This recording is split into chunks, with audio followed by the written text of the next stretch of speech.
Hello and welcome back to the Security Conversations podcast. My guest needs no introduction, really. Katie Moussouris is founder and CEO of Luta Security. And Katie, I brought you aboard here to talk a little bit about your news around this workforce platform that you have and your plans and ambitions there. But let's take a step back. Can you just give the audience a quick overview on what Luta Security is and more specifically what this workforce platform is? Sure. Well, Luta Security, I can't believe I founded this company almost 8 years ago. Can you believe it's been that long? 8 years Um, already. Almost 8 years. Yeah, it'll be 8 years in April that I officially founded this company. What Luta Security does is we are the worldwide experts on creating sustainable vulnerability disclosure and bug bounty programs. So that means, if you want a bug bounty program or a vuln disclosure program where your internal processes are solid, that is where we shine. And we've helped we set up Pack the Pentagon, we set up the UK government's vuln disclosure program. We helped Zoom when they got really popular and, reduce their active caseload by 40% in 10 weeks. So that's really where we specialize, and we can help steer these programs to measurable security outcomes that are better than just saying how much money you spent.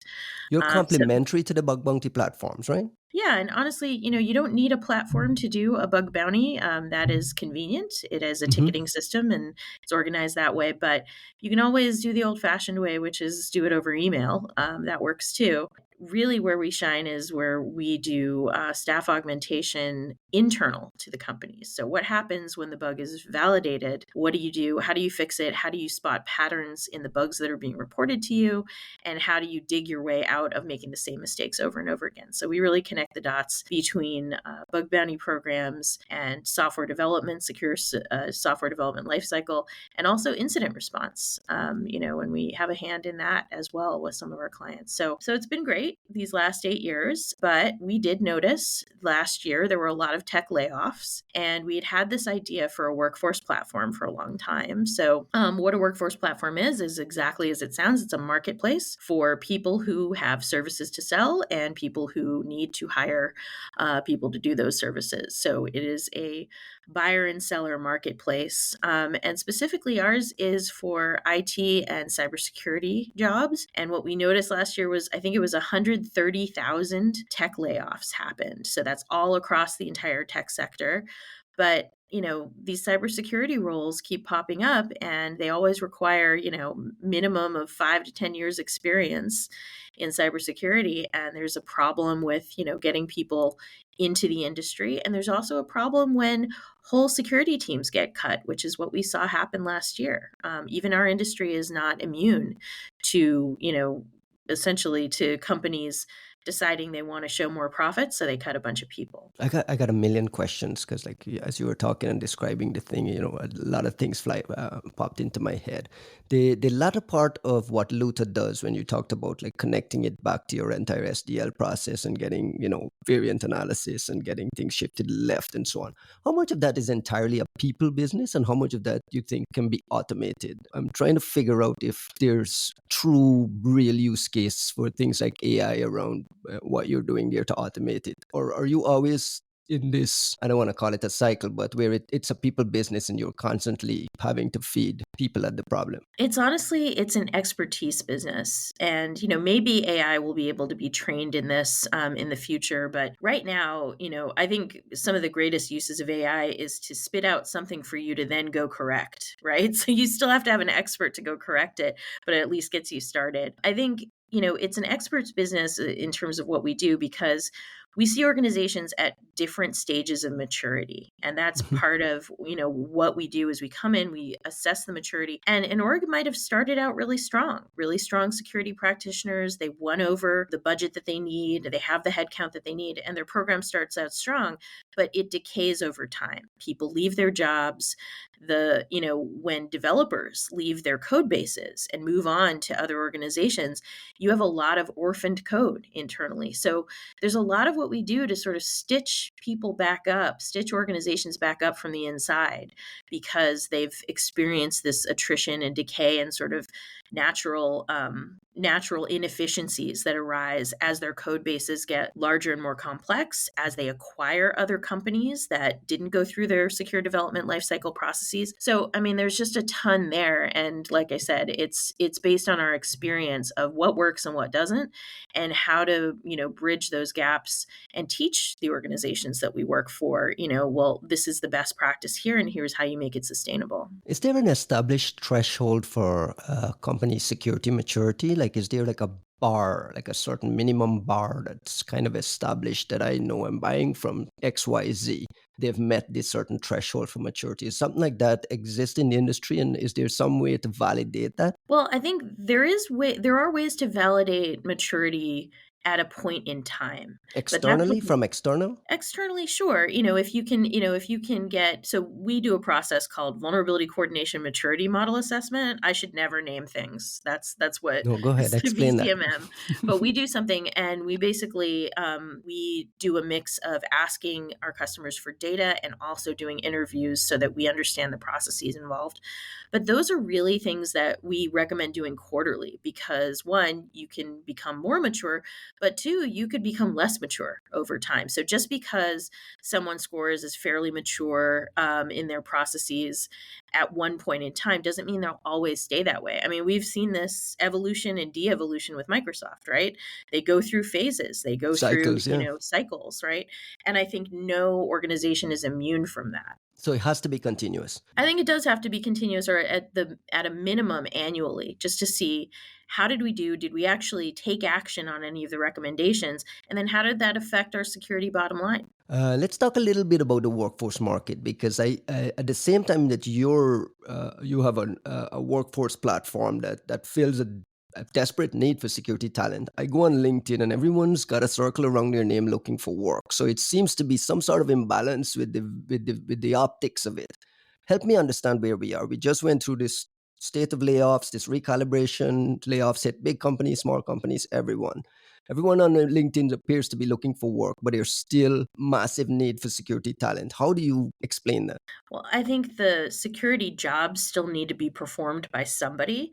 And whether or not an organization has retained full time headcount and budget for full timers, those things seem to be disconnected right now. So it's like, I've seen whole security teams laid off, or let's say, an incident response, a red team is laid off as, looked at as extraneous, and they're going to focus on blue team only and shoring up their defenses. Well, guess what? They still need red team activities performed. They just might not have the headcount for full time. So that's And where I think. a lot of it is driven by regulation. A lot of it nowadays driven by cyber insurance contracts. So a lot of that has to be done anyway. Right. And they're kind of moving towards, instead of having in-house teams, they're outsourcing. And what I want to do with this workforce platform is not just limit that outsourcing to cybersecurity companies, which will perform those services, but also to talented individuals who've been cut loose. I mean, there are so many people out there in the wind right now. And the other bit, and we haven't even talked about this part yet, is it's the first workforce platform with dividend sharing, with profit sharing. And I think that's one key innovation in this area that, nobody has tried it before because, one, you have to be profitable in order to do profit sharing. So I think that's probably been in the way of a lot of organizations offering this. But two, I think it's an evolution in more fair capitalism. Explain that. Well, I think, capitalism traditionally is get as much out of your workers as possible, paying them as little as possible, and concentrate all this wealth at the top. But to me, I've always been very pro worker and, workers' rights. We have a 4-day, 32-hour work week for our full timers here. Every Friday is paid time off. And in fact, with all the holidays, plus, 4 weeks of vacation that's paid, we have 79 paid days off at a minimum for full timers at Luta Security. So when I look at how I want to be treated as a worker and how I would like the gig economy and the contract economy to evolve, I want to make a workforce platform that does the opposite of worker exploitation. I want to share the wealth with the workers that are making the platform great. So to me, this made total sense, and it's aligned with the values we've always had. I love the explanation in the blog post with the parable of the long spoons. You want to explain the idea there where we're kind of feeding each other, and can you dig a little bit into like bonus payouts? Like, what are people actually like? What's the profit sharing actually look like, and by the numbers? Absolutely. So the parable of the long spoons has spoken to me for a really long time, and it's shared across multiple cultures. Basically, you've got a round pit, and in the middle of the pit, there's a platform with food on it, and everybody's seated around the pit with long spoons. They can reach the food, but those long spoons can't reach back to their mouths, their own mouths, very easily. So the only way that people are surviving and thriving in this scenario is if they feed each other. So this idea It's that beautiful. it is, and some versions of this have painted the picture of it's the difference between heaven and hell. It's like you've got the same resources available, but it's what you decide to do with Yeah, each other. how much of that don't we see in other parts of society where there's just an excess, this wealth disparity, this excess is a massive excess over here, and then rank poverty right next to it, and you just wonder how we live in this civilized world where that exists. But Well, yeah, you're that's enough. describing San Francisco, and I Yeah. used to live in San Francisco during the first dot-com boom, and it was bad then, but it's gotten so much worse, and there's so much more wealth, Mm. concentrated. So, yeah, I mean, look, I'm half Native Pacific Islander. It's why I named the company Luta after the island where my mom was born, the nickname of the island. And to me, this is a very islander way of looking at it. It's like we thrive together. Yeah. We can be selfish and try and get as much for ourselves as possible, but actually all of us benefit when we have this shared mission. So back to the actual, you wanted to know about the actual Yeah, profit. does everyone qualify? Like, I mean, if I jump in there and I start to get work and you set up some work for me and I'm doing there, do I automatically qualify? How does it work?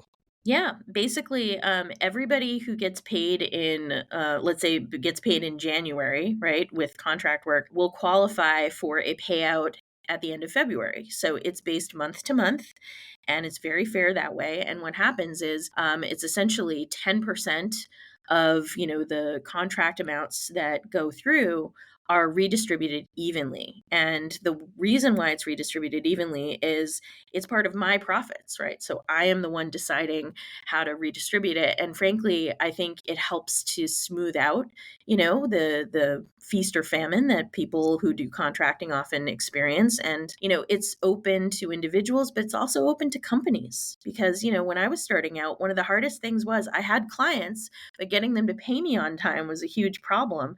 So I'm looking at this as a way for companies to help themselves bootstrap and help smooth out those cash flow dips and things like that as well. But yeah, so far it's been working out. We paid out our first dividends to the initial participants, and everybody made a minimum of 5% over what they would have made that month. So it's a success. How is the workforce platform itself doing? Is it busy? Is it active? Like, give me a sense of what's going on behind the scenes. So we're basically doing a private alpha and we're rolling it out in stages. So the folks that are getting paid currently by Luta Security were already opted in to the payout. And then what we're doing next is the folks that are in the alpha group who aren't getting paid by Luta, we're going to be doing feature surveys to figure out what our feature roadmap should prioritize. So for example, do they want video chat with clients and being paid for video consulting sessions, and do that type of work, virtual CISO or virtual, cybersecurity advisory type of work? Or do they want more of the larger, broader contracts? I mean, if you think about it, it's different than the existing workforce platforms in that someone wants a logo designed. They can hop on 99 designs and find someone to design a logo, or want a website redesigned. And that's a very like contained activity. Well, we don't know if the buyers and sellers who are part of our alpha want to do more sort of end-to-end contract work like that or more piecemeal work. So that is kind of where we are right now. And what we're hoping for is to have a public beta ready later this year. Fantastic. Can I pick your brain a little bit on some advice for some folks trying to get into cybersecurity? And, it's a big topic, and everyone got their own thoughts. Are you a big believer in people going and getting an education, go get a degree, certifications, or you believe people can be self-taught, just get in the ground floor at the SOC and work? Is there like an ideal way? I don't know if there's an ideal way. And honestly, I was just thinking about this right before this podcast. This year is going to be my 29th birthday working in tech. So, yeah, I know. Raging us both. getting up there, but, You're aging us um both because I remember when I first met you and you were at Symantec, I believe. It's like, oh yeah, my that god, was close to 20 years ago, and I had been working in tech, tech itself for, almost a and the decade before. siren goes off just at the perfect time, right? Because that's what that's a microcosm of Can you what guys tech and hear that? cybersecurity has been for Right, 20 exactly. years. It's been a raging fire, but okay, so back to your question, is there an ideal way? Well, I certainly didn't get a degree in any of this. It was hands-on, it was building the railroad tracks right in front of the train that is going full speed ahead. I would say that for a lot of people, certifications can probably help some people get recognized because, the algorithms will throw away your resume if you don't have certain certs. But I don't think that's the best way to actually be a practitioner. It might be the best, one of the pathways to get a job. But to be a true practitioner, I think you do need hands-on experience. I do think that, more organizations should be open to hiring people and training them. The problem is with so little headcount, that's where the conundrum comes in, right? But I think, if people are looking to break into cybersecurity and they're already in a tech adjacent, tech position, like if they're doing software development, learn about secure software development. If they're doing IT, learn about secure deployment and volunteer to be the incident responder on call for your division and that kind of thing. But just get that experience so that you can be a true practitioner. I don't think there's any school that will teach you that except, the school of hard knocks, responding to Right. incidents in your career. Should employers be less strict about demanding cybersecurity degrees? Absolutely, I think so. Yeah, because one, they're artificially restricting their candidate pool, and two, people do much better when they have context. I was talking to a friend of mine who does finance work, and it doesn't pay quite as well, in terms of software development for the financial sector. It does not pay as well as cybersecurity, and I was telling him, look, start getting more involved in the cyber side of things because you understand the context. And that's really powerful in an industry. And you could be the expert at, shoring up cybersecurity in this particular financial sector that you're in. It's fascinating to hear all of this, and I think we can. I want to continue picking your brain on this, but I want to shift topics and touch on one other thing that I've not gotten a chance to talk to you about, and I think you're the perfect person for it to help us understand this. You're a member of the Department of Homeland Security's Cyber Safety Review Board, the CSRB, that's been set up post Log4j. They grew. You've done one, two. You've done two reviews so far, the Log4j and Lapsus, and then there's a third one I understand. I imagine is currently happening, a review on cloud security after the Microsoft thing. The general consensus from industry, well, maybe not general consensus, but I've heard murmurings that the findings of this CSRB is pretty basic, standard, straightforward thing we already know about. You're giving us recommendations on basic things that these people should have been doing already. Secondly, because the board does not have any sort of regulatory powers, like, well, why should we be paying attention to this? How do you help explain the mission of the CSRB from your point of view and what you've been able to accomplish so far? I think so. First of all, I do not speak for the CSRB or the US Right. government. I have to say that disclaimer. I just speak from my own experiences. Hmm. And I would say that one, maybe I'll take your questions sort of in reverse order. I The know it was a lack of long, convoluted question. I Right. apologize.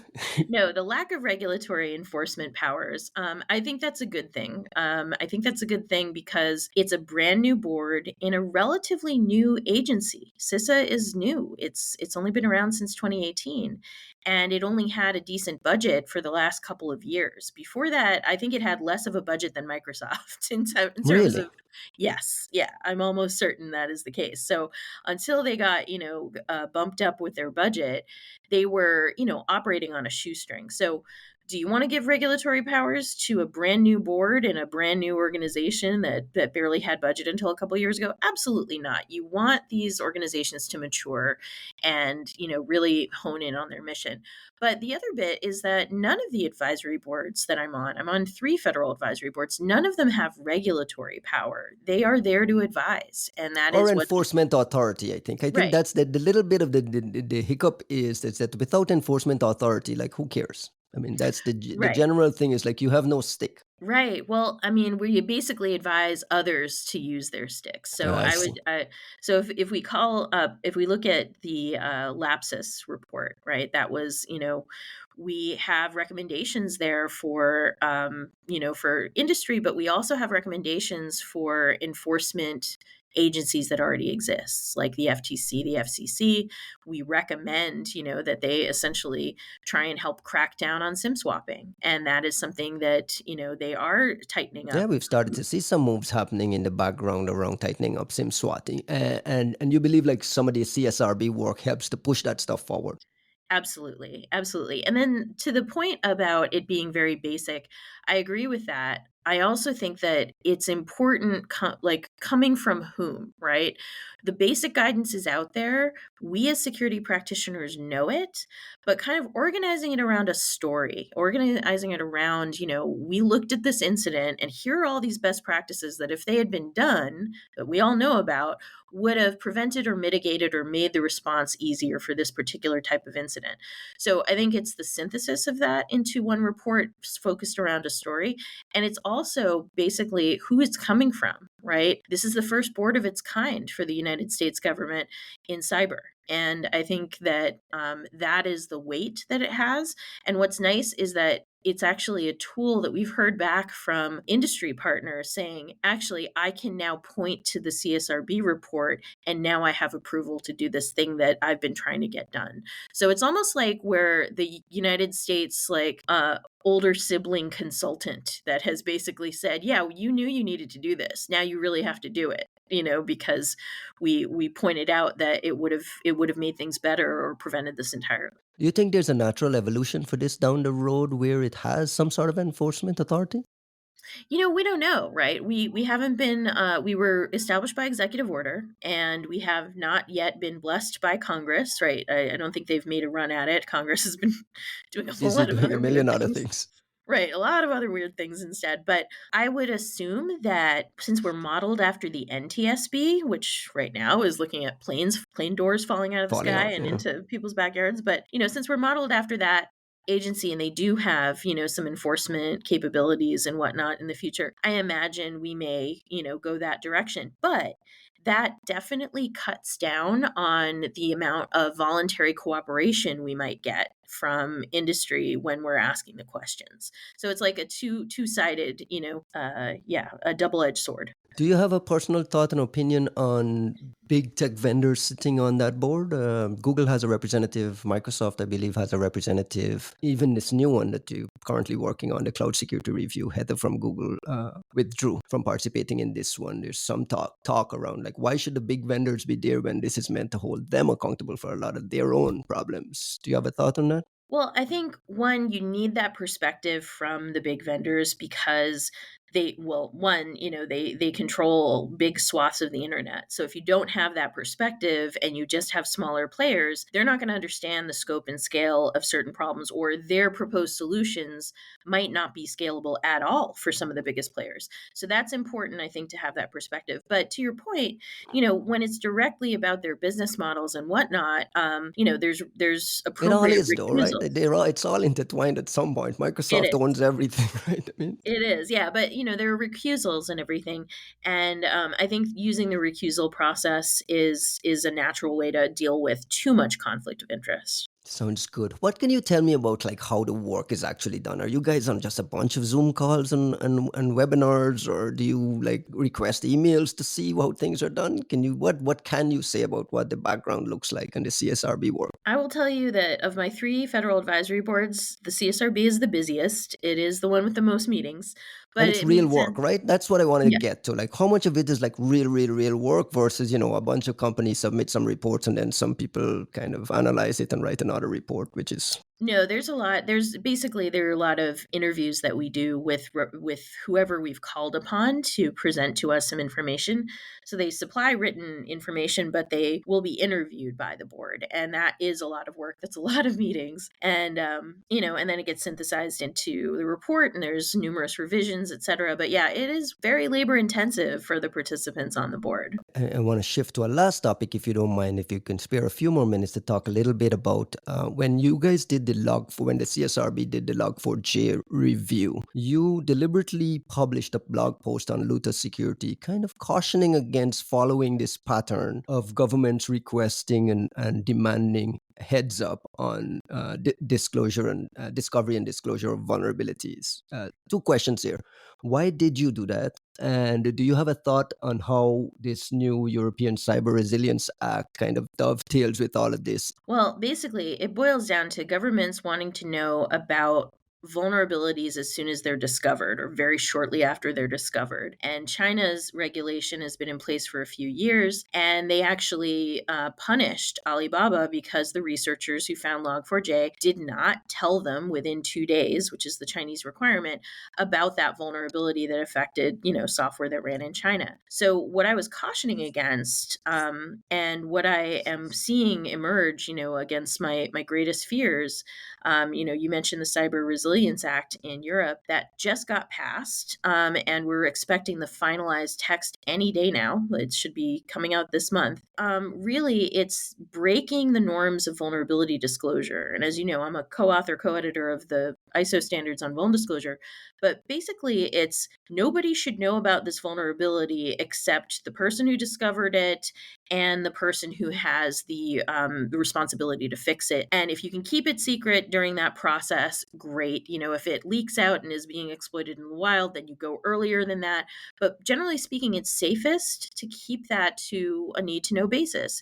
And inviting a government to know about unpatched vulnerabilities, any government, is breaking that in a very dangerous way. Obviously, a government could use an unpatched vulnerability for attack purposes, but quite frankly, if it leaks out, I just wouldn't want one other place where there's a concentration of unpatched vulnerability information. It's bad enough that an attacker could very well break into your organization and go for your bug database. That certainly happened multiple times to Microsoft and others. But having it now regulated that you now have to report these unpatched vulnerabilities to a government, that's super dangerous. And Did you get a sense that there were yeah. some rumblings in here that folks who wanted to follow that model? Well, put it this way, the fact that the CRA was passed and so basically the CRA's text is they're trying to be very careful about it. They say we don't want detailed information. We just want to know what software is being actively exploited with an unpatched vulnerability. So they have all these caveats to it that they think make it safer. Unfortunately, it doesn't make it that much safer because you have 24 hours between finding out that a vulnerability that's unpatched, like essentially if you've got a new 0 day and you find out it's being actively exploited, you have 24 hours to tell the European Union and have that distributed among all the member states. Your question was, do I think there's rumblings of that happening, that it's going to happen here in the No, United when you States? were cautioning back then, when you were Oh, cautioning yeah. about doing this, were you hearing rumblings since back then that this is something that could likely be in play here? Well, I was seeing rumblings because essentially it's FOMO. Governments experience FOMO and they're like, wait a minute, China gets to know about this? Oh, I want to know about it too. And the FOMO train left the station once China did that. And that is, I think, where, the motivation is coming from with the CRA in Europe.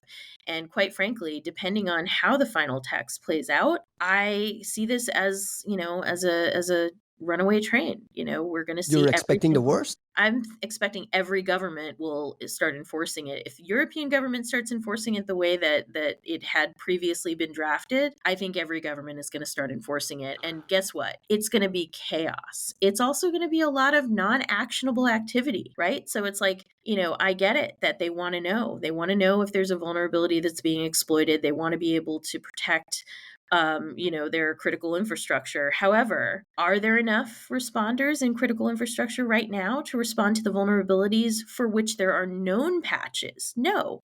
So how are they going to deal with this flood of information of, by the way, there's this technology that is being exploited, but there's no real mitigation for it yet. It just started getting exploited 24 hours ago. So I just think that it's going to seed chaos and it's not going to make the internet safer.